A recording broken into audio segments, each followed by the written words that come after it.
This big day for me and all of us. Today we have been waiting, been patient for a long time to reach this final day. I'm standing here to respect my beloved, well-educated and amazing student who came this far, only came this far. But before all of that, I wanted to give a gratitude to our dear parents who sacrificed everything to make the people here today. And also the teachers who gave us the precious time to make us well-educated and reach our goals in dunya this world and akhirah hereafter. Secondly, I would like to thank all of participants of this ceremony in our beautiful, amazing and adorable college, Samrat Primary and Secondary College School. After all of that,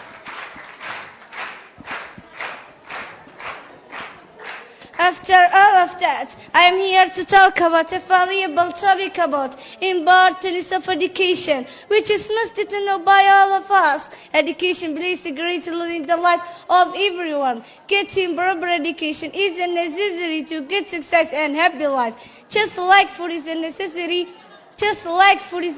for health of body, it is very important to live luxurious and better life. It is develop personality of people, provide physical and mental standard. It's develop personality of people, provide physical and mental standard from people is live in studio. It is provides the feeling physical, mental and social well-being by providing better life. All in all, at last in my speech, no one can live without education, because education makes us the right thinker and correct